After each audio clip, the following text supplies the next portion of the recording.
सब जय गुरु। जय गुरुदेव।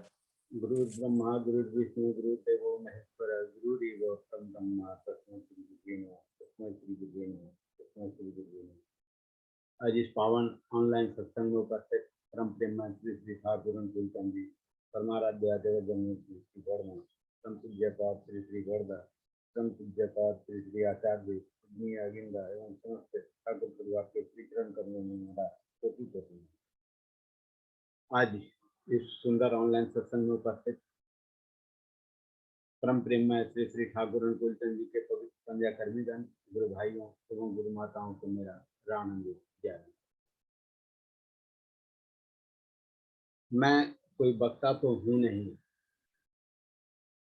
और न बोलने की शैली है, फिर भी जो ठाकुर की एक वाणी है, सदगुरु शरणापन हो, सत्यनाम मनन करो, सत्संग का आश्रय ग्रहण करो। मैं निश्चय कहता हूँ तुम्हें अपने उन्नयन के लिए नहीं सोचना पड़ेगा। तो लगातार चूंकि हम लोगों ने सत्संग का आश्रय लिया है, जैसा कि आज 539वां दिन है, उसके तहत तो कुछ न कुछ यजन हुआ ही है।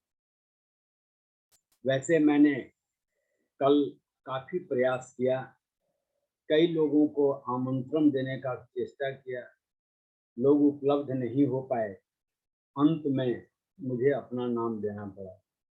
संयोग ऐसा है कि कल से हम लोगों ने इस कोरोना अवधि के बाद पहला दिन सत्संग ऑफलाइन का शुभारंभ किया, जिसमें 2 जगह सत्संग किए गए।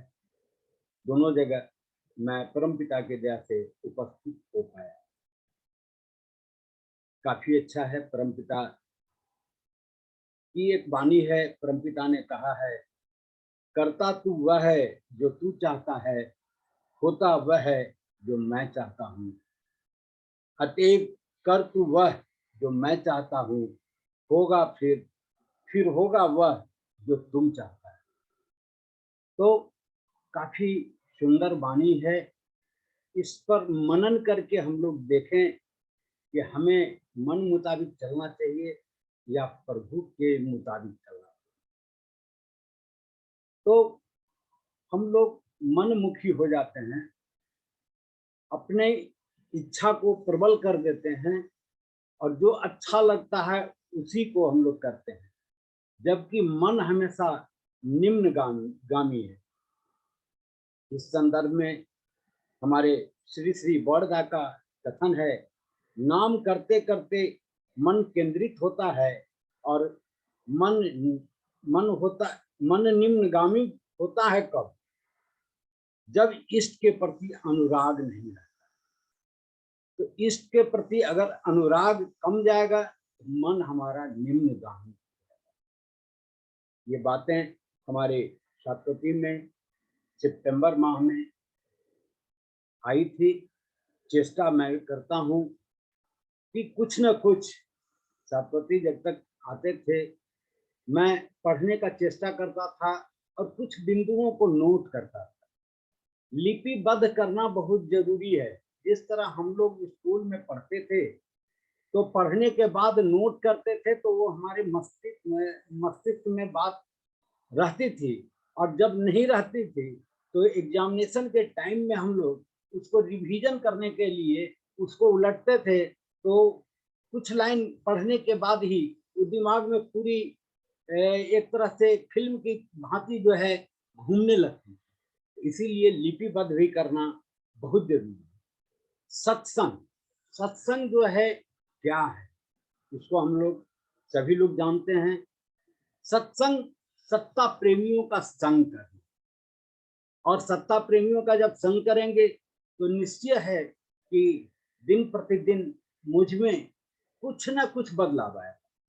कई बार मैं, हो सकता है कितनी चर्चा पर चर्चा में मैं उन बातों को रख दिया होऊंगा, याददाश्त तो उतनी रहती नहीं है, फिर भी अगर रिपीटिशन भी होता है तो मैं समझता हूं कोई अन्याय नहीं है।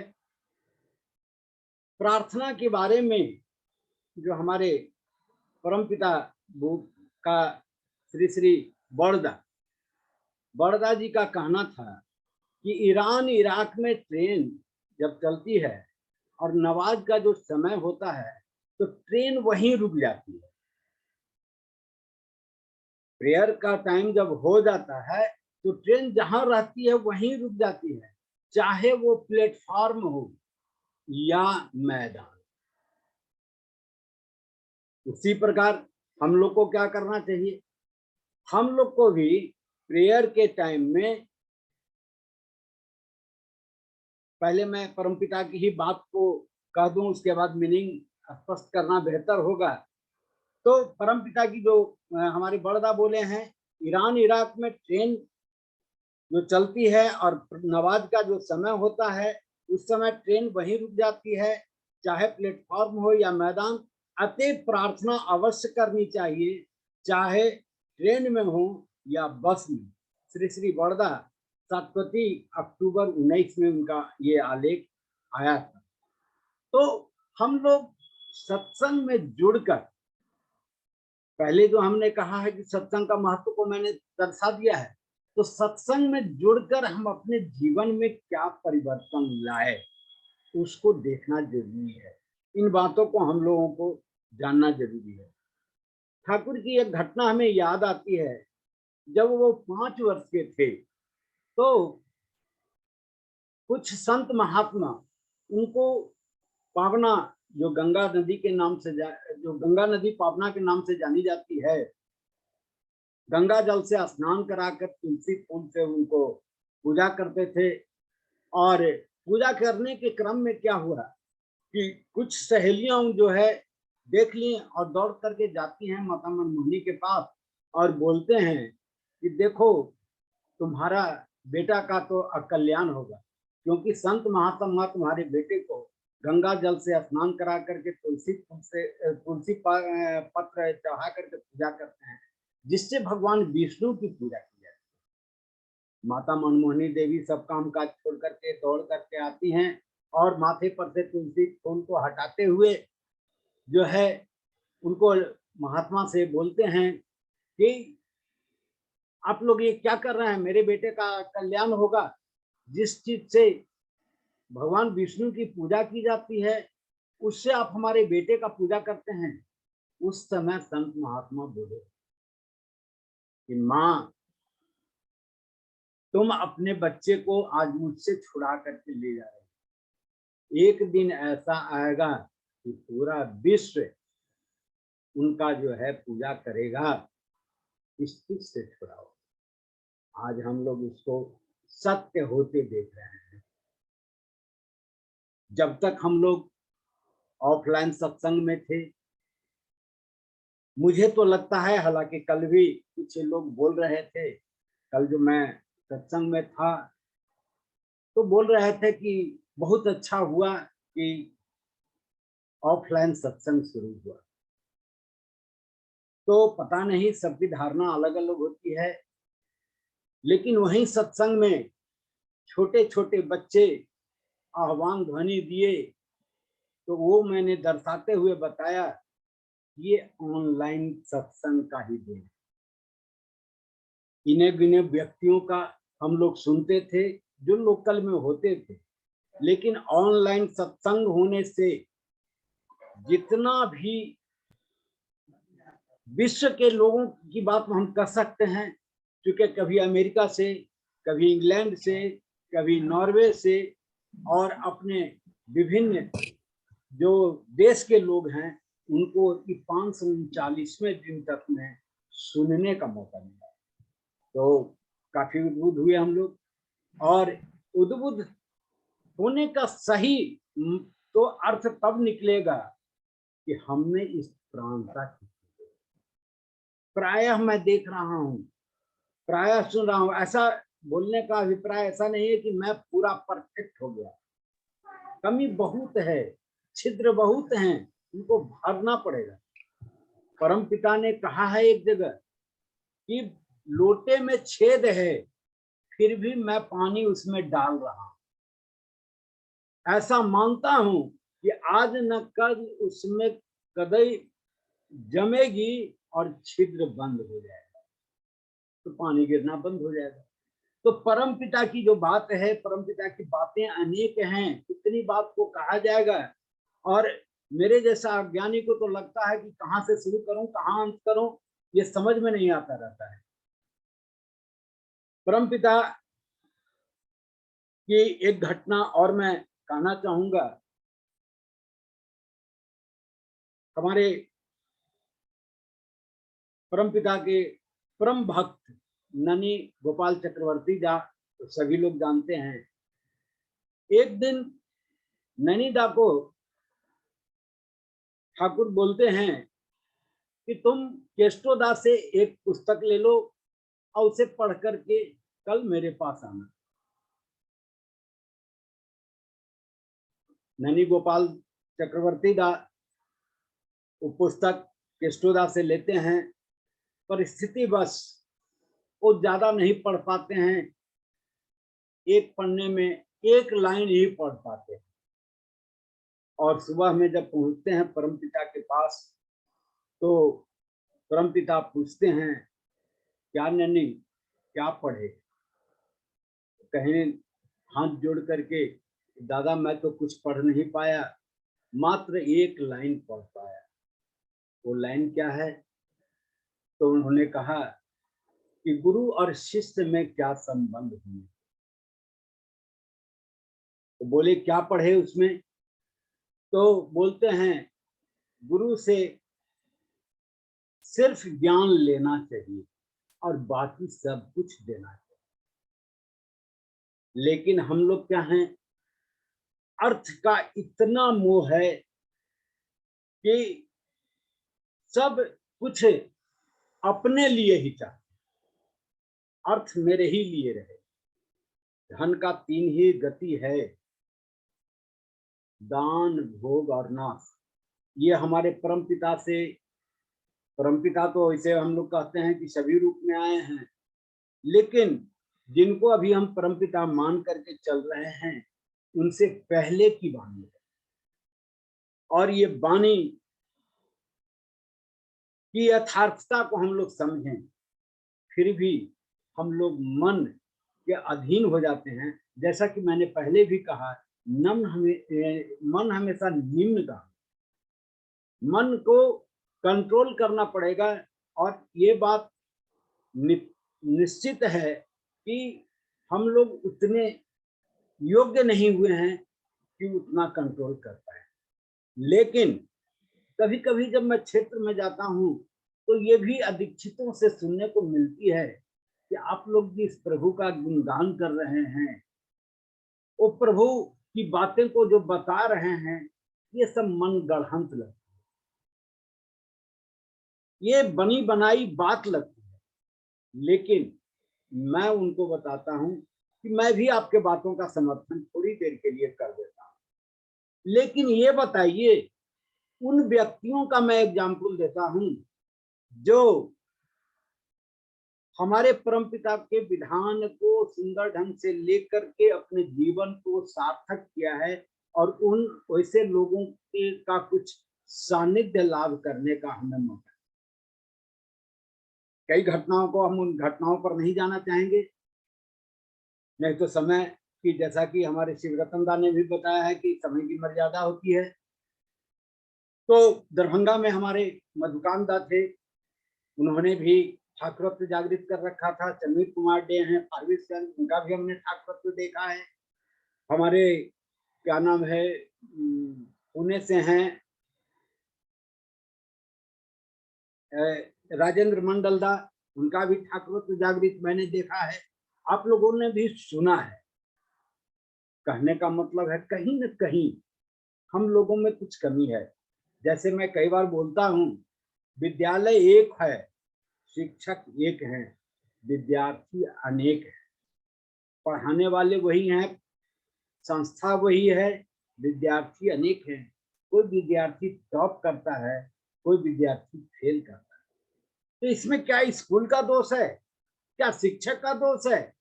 नहीं, विद्यार्थी का दोष है। तो हमको अपने, दूसरे का टेटर सब लोग देख लेते हैं, लेकिन अपना जो है डिक्टेटर नहीं दिखाई देता है जब तक आईने के निकट नहीं जाता। हमको आईने के निकट जाना पड़ेगा। ठाकुर ने कहा है, दूसरे का पू जो देखोगे ज्यादा, वो तुम्हारे घर में, तुम्हारे अंदर घर बना ले। ठाकुर ने इस बार लगभग 24,000 वाणियों का माने लिखित उनका है, सत्यानुसरण को उन्होंने अपने हाथों से लिखा है, और जो वाणियां लिपिबद्ध हुई है वो लगभग 24,000 जहां तक मैं जानता हूं। ये वाणियों के माध्यम से इस बार जीवन के किसी भी क्षेत्र के लिए कोई भी चीज को उन्होंने बाकी नहीं रखा।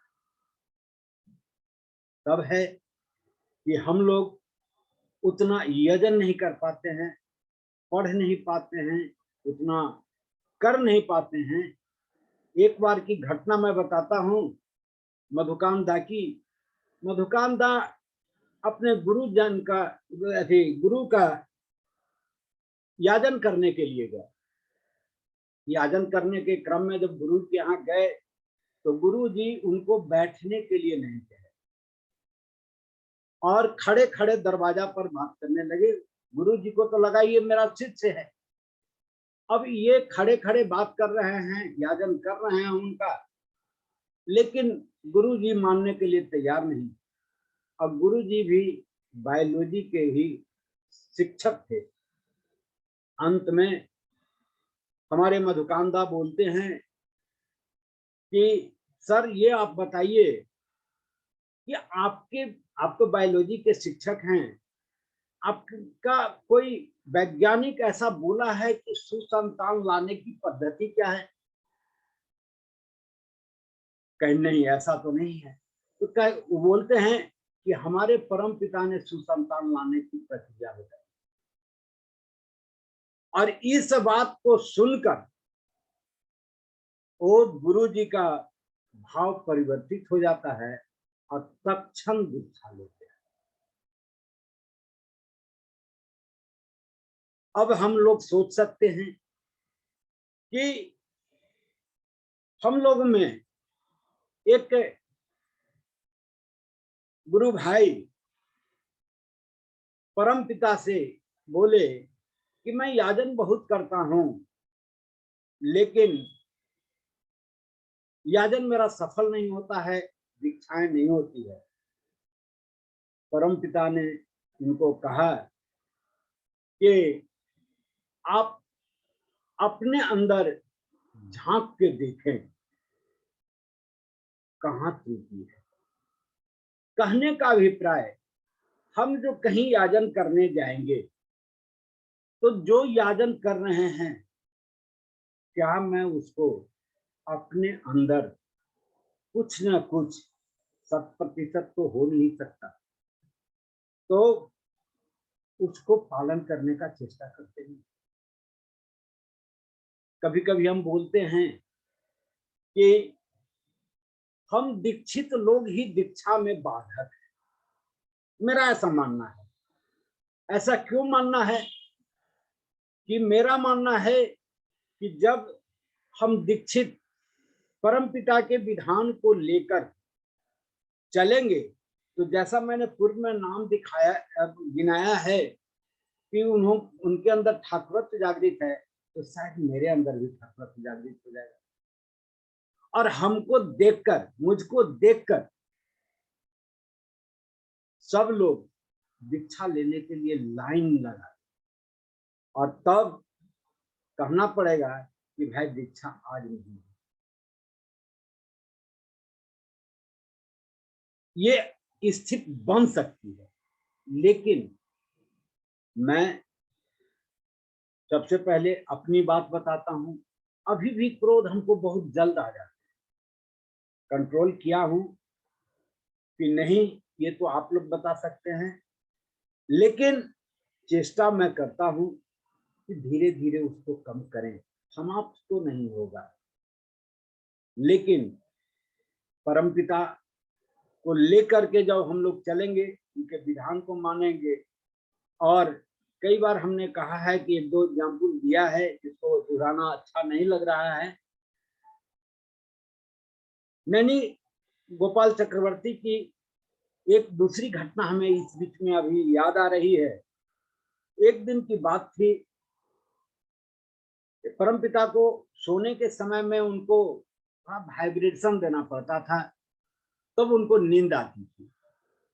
तो नैनी गोपाल चक्रवर्ती का उनको वाइब्रेशन दे रहे हैं, परंतु ठाकुर सो नहीं रहे।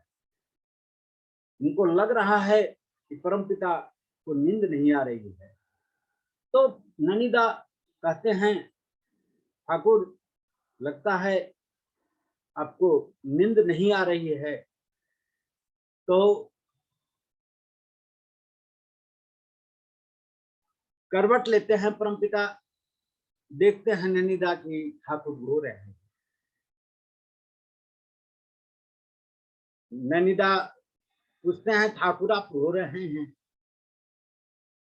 कहीं हाँ, मैं रो रहा हूं। मैं देख रहा हूं दूर दूर तक खून की नदियां बह रही हैं, नर मुंड उसमें तैर रहे।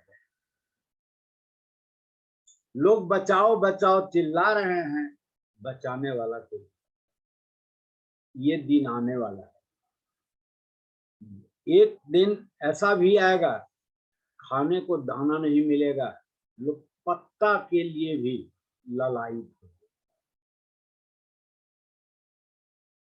नैनीदा पूछते हैं क्या करना होगा? तो कहते हैं सबको दीक्षित करना होगा, सबको कर्म में लगाना होगा। तो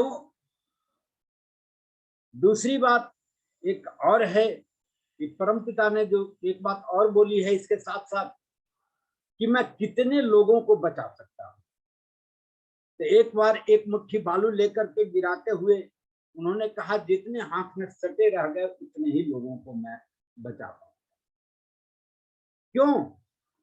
परमपिता उतने ही को बचाना चाहते हैं, ऐसी बात नहीं है। परमपिता के लिए सब हैं, दीक्षित हैं, अदीक्षित हैं, सबके परमपिता हैं, लेकिन ट्यूनिंग की बात होती है। एक बार की घटना में सब लोग, आप लोग जानते होंगे, जसीडीह से एक ट्रेन चली थी, उसमें एक भक्त को आवाज मिली, उतर जाओ उतर जाओ। उतर नहीं पा रहे थे। जब डांट करके आवाज मिली, मैं कहता हूं उतर जाओ, अंत में वो भक्त उतर जाते हैं, ट्रेन आगे जाती है, एक्सीडेंट हो जाती है। ये बात जब इनके भक्त के मुंह से कुछ लोगों ने सुना, कुछ युवक लोग वहां जो है ठाकुर के यहाँ पहुंचे और ठाकुर को बोले, क्या ठाकुर, जो आपके दीक्षित हैं वही आपके संतान हैं, और दो जो अदीक्षित हैं वो आपके संतान नहीं हैं? तो ठाकुर ने कहा, आप लोगों ने रेडियो देखा है? तो जी हाँ, देखा है। तो अगर विविध भारती से गाना सुनने का होता है तो विविध भारती चैनल पर लगाते हैं, पटना से न्यूज सुनना होता है तो पटना न्यूज चैनल को लगाते हैं, या बीबीसी से न्यूज सुनना है तो उस चैनल को लगाते हैं। कहाँ लगाते हैं? तो न्यूज सुनने के लिए अगर विविध भारती को लगाएंगे तो न्यूज सुन पाएंगे क्या? तो नहीं, ऐसा कैसे होगा? वही बात है, मैंने जो आवाज लगाई उस सबों के लिए आवाज लगाई थी, लेकिन जो ट्यून था, जो परमपिता से युक्त था, उसने इस आवाज को पकड़ा और उसने उस काम को किया। तो देखिए, हम लोग को ट्यून रहना, परमपिता ने जो विधान दिया है, अजपा नाम, क्यों? सिर्फ ट्यून रहने के लिए। क्या हम लोग रह पाते हैं, कर पाते हैं? हम लोग, कहना नहीं चाहिए और कहना भी चाहिए, हम लोग पति पत्नी जब कभी ट्रैवल करते हैं तो एक दूसरे को टोकते रहते हैं, क्या चल रहा है? अगर बोल दिए नहीं चल रहा है तो चलाइए। और इस तरह के अभ्यास को मज्जागत करने से हम परमपिता से दूर हैं। काफी लोग जो है, एक नव दीक्षितों की घटना है, आप लोग सभी जानते होंगे। कलकत्ता में एक पुल दुर्घटना हुई थी, न्यूज चैनल पर भी आया था। उसमें दो मात्र जो हमारे नवदीक्षित गुरु भाई उस बस में ट्रैवल कर रहे थे, कुछ ही दिन पहले दीक्षा हुई,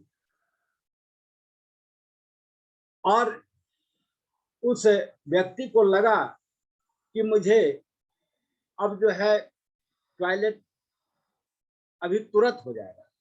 उसने बस के स्टाफ को कहा कि भैया बस रोक दो, मुझे बहुत जोर टॉयलेट लगा हुआ है, अगर नहीं करोगे तो मेरा कपड़ा तो गंदा होगा ही, तुम्हारा बस भी गंदा हो जाएगा। तो बस के मालिक अधिक कंडक्टर को या बस के स्टाफ को ये नहीं पता था कि इसके कपड़े का क्या चिंता है, लेकिन उसको अपने बस का चिंता था। तत्क्षण उसने, जबकि पुल वहां से थोड़ी ही दूर पर थी, 25-50 कदम पर होंगे, लेकिन उसने बस को गंदा होने से बचाने के चलते वही थोड़ी दूर पहले बस को रोक लिया। जब वो गुरु भाई उतरते हैं तो उनके साथ में एक गुरु भाई और थे, वो भी उतर जाते हैं और बस पहुंचती है पुल के नीचे, और बस पुल का गिरना और बस में जितने भी यात्री थे लगभग समाप्त हो गए। तो देखिए परमपिता जो है ट्यून रहने से क्या होता है। नव दीक्षित पुराने दीक्षित से मतलब नहीं है, यहाँ हम करते कितना है उस पर निर्भर करता है। परमपिता सबके हैं। एक उदाहरण के साथ मैं थोड़ा कहना चाहूंगा। एक बार परमपिता कलकत्ता गए। लोग कहते हैं, ठाकुर से कई भक्त पूछ चुके हैं कि जब आपको मालूम रहता है तो आप स्पष्ट क्यों नहीं करते थे। तो ऐसा नहीं है कि परमपिता ने जो करके दिखलाया है, और इसीलिए हम लोग परमपिता मानते हैं।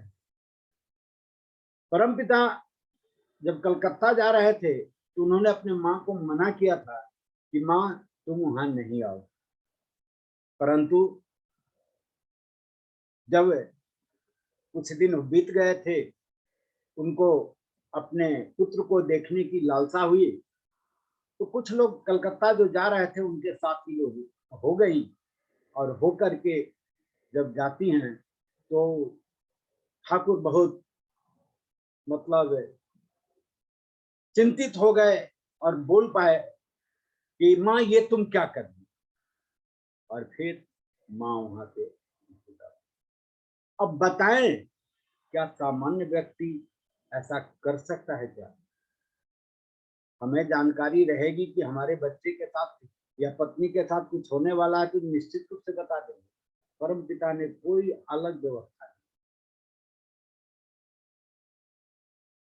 जो व्यवस्था है उसी प्रकार अनंतनाथ जी के साथ, अनंतनाथ जी को भी उन्होंने गंगा स्नान करने के लिए जाने से मना किया, लेकिन वो भी नहीं माने, और रिजल्ट हम लोग के सामने। कहने का मतलब है कि सत्संग में हम लोग जुड़ते हैं तो जुड़ करके लाभ तभी मिलेगा। कभी कभी मैं बोलता हूँ कि इसमें प्लेटफॉर्म को मनोरंजन का साधन ना समझें, एकाग्रता बनाएं, मनन करें, लिपिबद्ध करें, तब ठाकुरत्व जागृत। अब बिना ठाकुरत्व जागृत हुए कुछ नहीं मिलने वाला है। मन को हम भरोसा दे रहे हैं, स्मृति कर रहे हैं, स्मृति निकाल रहे हैं, धर्म।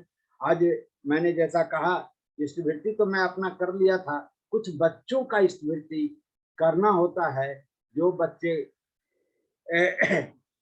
स्मृति नहीं कर पा रहे हैं उनके लिए मुझे करना था, और इसी क्रम में मैंने सदुपयोग किया उस समय का जो नाम ध्यान का था। उस बीच में मैं उन बच्चों का स्मृति बताता। सदैव चेष्टा रहनी चाहिए, जो काम करने से मुझे 16 आना लाभ हो सकते उस काम को करना चाहिए। नहीं पढ़ेंगे पास नहीं होंगे। इष्टवृत्ति के बारे में सब लोग जानते हैं। कल हमारे क्या नाम है सुनील दास चर्चा कर रहे थे, वहां भी इस आशय का। किशोरी मोहनदास एक दिन इष्टवृत्ति जमा करने के लिए जाते हैं और इष्टवृत्ति जमा करके लौटते हैं, तो वो पूछते हैं कि कितने दिनों का इष्टवृत्ति आपने जमा किया है? बोलते हैं ठाकुर 30 दिनों का। ठाकुर बोलते हैं नहीं, 28 दिन। कहीं नहीं ठाकुर, मैंने तो 30 दिन का जमा किया है।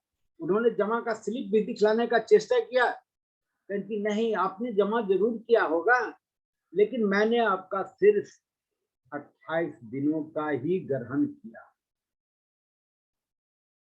क्योंकि 2 दिन आपने सूर्योदय के बाद किया। अब हम लोग सोच ले कि जब और तब करने से इष्टवृत्ति का लाभ हमें क्या मिलेगा। एक घटना इष्टवृत्ति से संबंधित है। एक गुरु भाई ठाकुर जी से बोले, ठाकुर इष्टवृत्ति का पैसा मुझे वापस दिला दीजिए। ठाकुर ने श्री श्री बड़दास जी को कहा, इनका पैसा वापस करा दीजिए। बड़दास जी उनके इष्टवृत्ति के राशि को वापस करा दिए। वापस लेकर के जब आते हैं तो परमपिता उनको कहते हैं कि सुनिए, इस डिब्बे में से एक डिब्बा बिस्कुट इस पैसे में से खरीद लेंगे और कुछ बिस्कुट जो कुत्ता मिल जाए उसको आप खिला दें, तब आप घर जाएंगे। वो भक्त में उतना विश्वास तो नहीं रहा होगा, तभी इस व्यक्ति का पैसा मांगे होंगे, ऐसा मैं समझता हूं।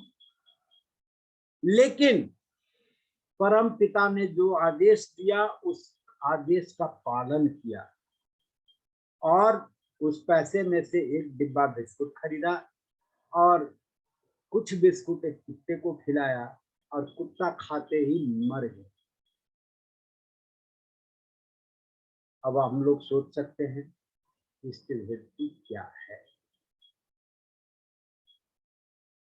जब तक हम लोग जानेंगे नहीं तब तक मानेंगे नहीं, मानेंगे नहीं तो करेंगे नहीं, करेंगे नहीं तो पाएंगे नहीं।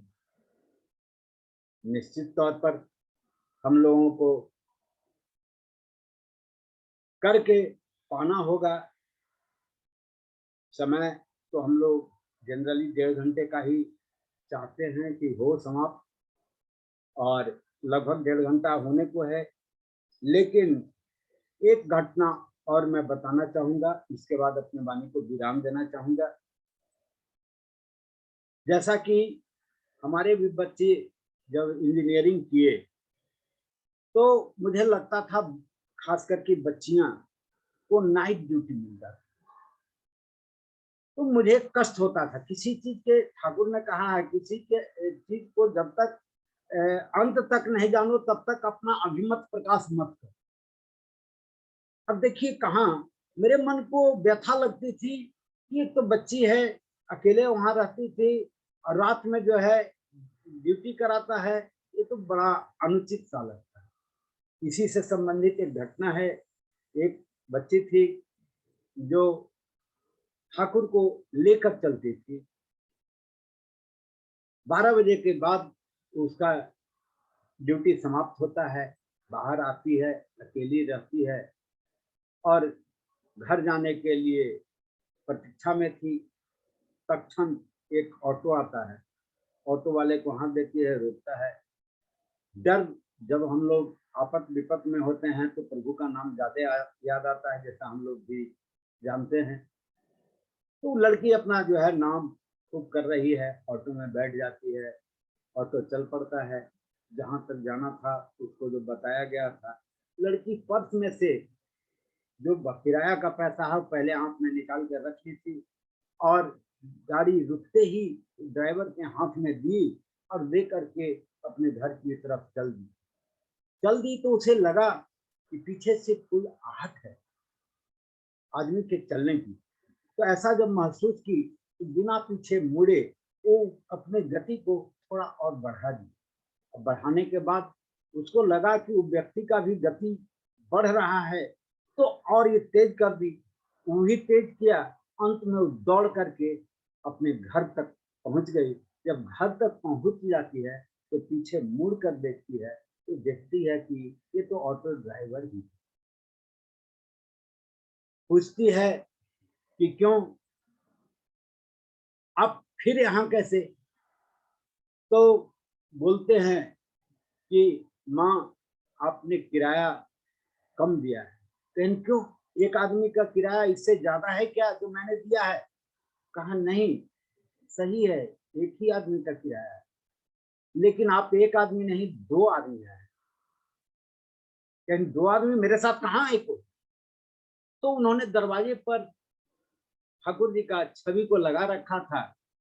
ड्राइवर की निगाह जाती है छवि के ऊपर और देखकर बोलता है, ये बूढ़ा जो है ये आपके साथ है। लड़की भाव विह्वल हो जाती है और किराया दे देती है। समझिए कि परम पिता हमको कहां तक रक्षा करते हैं और हम परम पिता के लिए क्या। थोड़ी थोड़ी बातों के लिए हम एक गुरु भाई दूसरे गुरु भाई के बीच मान सम्मान के लिए तर्क वितर्क करते हैं। जो तर्क नहीं देना चाहिए वैसा भी तर्क देते हैं। कभी कभी मुझे अफसोस होता है और कष्ट भी होता है।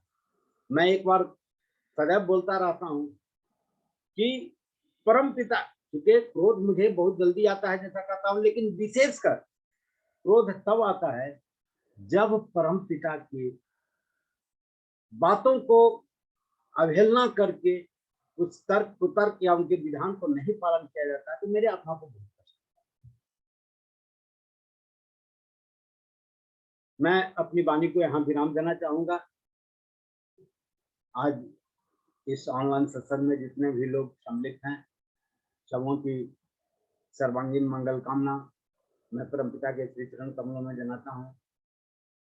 कुछ व्यक्ति मुझसे अनुरोध कर रहे थे लगातार कि आप सब जगह बोलते हैं, यहाँ नहीं बोल पाते हैं। विशेषकर बंगलागढ़ की निधि माँ के द्वारा विशेष रूप से टेलीफोन करके मुझे बताया गया था। तो मैं समझता हूँ कि निधि माँ को की जो इच्छा थी उसका भी पूर्ण हुआ। इसके साथ और भी कई गुरु भाई हमें बोले थे, जिसके आलोक में कल चुके मुझे वक्ता जो है नहीं मिल पाए। 4-5 लोगों से मैंने संपर्क किया था, इसके कारण मेरे दिमाग में ये बात आई कि कुछ लोगों की बातों को ध्यान में रखते हुए मैं भी अपना याजन कर ही लूँ। तो इसी परिप्रेक्ष्य में मैंने किया। भूल त्रुटि जो भी हुई हो उसके लिए मैं क्षमा चाहूँगा। मैं जैसा कि बार बार कहता हूँ कि मेरा सत्संग का जीवन बहुत छोटा है, तो उस भूल त्रुटि के लिए मैं क्षमा चाहता हूँ। एक बार पुनः सबों की सर्वांगीण मंगल कामना परम पिता के श्री चरण कमलों में जनाते हुए मैं अपनी वाणी को विराम देता हूँ। जय गुरु। जय गुरु दादा। जय गुरु दादा। जय गुरु। जय गुरु।